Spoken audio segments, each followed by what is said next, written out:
اور انبیاء کی کتب مقدسہ میں سے سنیں، تاکہ انہیں مرنے والوں کی حقیقت یا مرنے والوں کی حقیقی حالت کا، ان کے مقام کا پتہ چلے، ان کے مقام کی درست معلومات انہیں حاصل ہو جائے، کیونکہ موسیٰ اور انبیاء کی کتب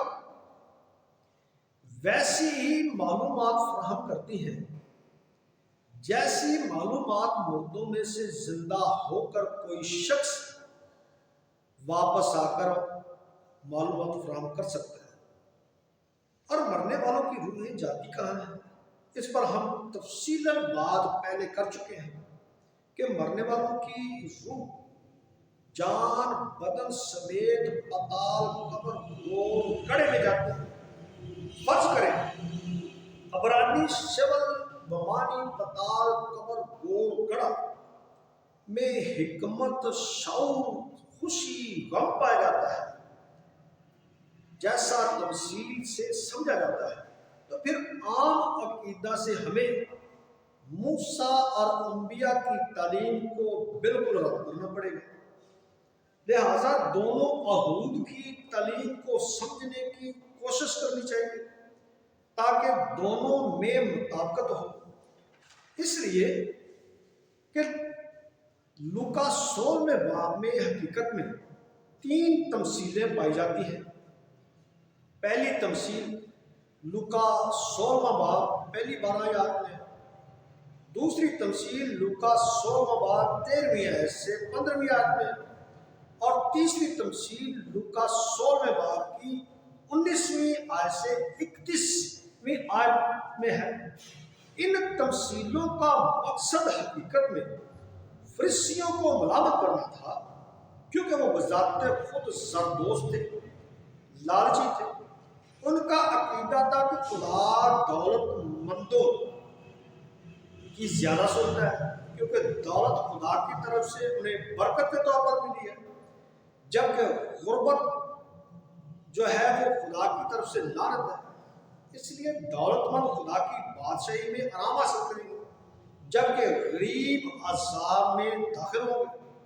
مگر یسوع مسیح نے تمثیل میں سکھایا کہ دولت مند غریبوں کا خون چوس کر گلشن میں اگاتے ہیں اور اپنے اوپر عذاب لائیں گے، جبکہ غریب ایماندار آرام میں داخل ہوں گے۔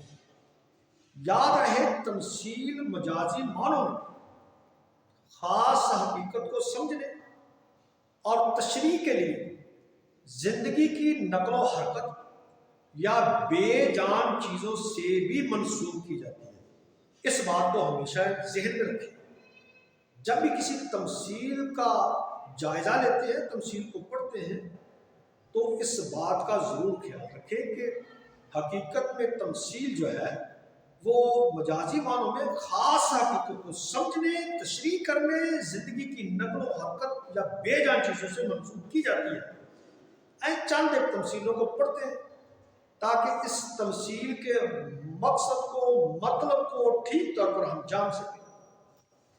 سب سے پہلی تمثیل ہم قضات کی کتاب میں سے، قضات کی کتاب ہے، اس کا 9واں باب ہے، اور 9ویں باب کی آیت نمبر 1 سے آیت نمبر 20 تک ہم پڑھتے ہیں۔ حوالے تھوڑے لینتھی ہیں لیکن یہ ضروری ہیں۔ اس میں جی واضح تمثیل دی گئی ہے، لکھا ہے تب یرمل کا بیٹا ابی ملک سکم میں اپنے ماموں کے پاس گیا اور ان سے اور اپنے سب ننیان کے لوگوں سے کہا کہ سکم کے سب آدمیوں سے پوچھو، دیکھو کہ تمہارے لیے کیا بہتر ہے، یہ کہ یرمل کے سب بیٹے جو 70 آدمی ہیں وہ تم پر سلطنت کریں، یا یہ کہ ایک ہی تم پر حکومت ہو۔ اور یہ بھی یاد رکھو کہ میں تمہاری ہی ہڈی اور تمہارا ہی گوشت ہوں۔ اور اس کے ماموں نے اس کے بارے میں سکم کے سب لوگوں کے کانوں میں یہ باتیں ڈالی، اور ان کے دل ابی ملک کی پیروی پر مائل ہوئے، کیونکہ وہ کہنے لگے کہ یہ ہمارا بھائی ہے، اور انہوں نے بال برید کے گھر میں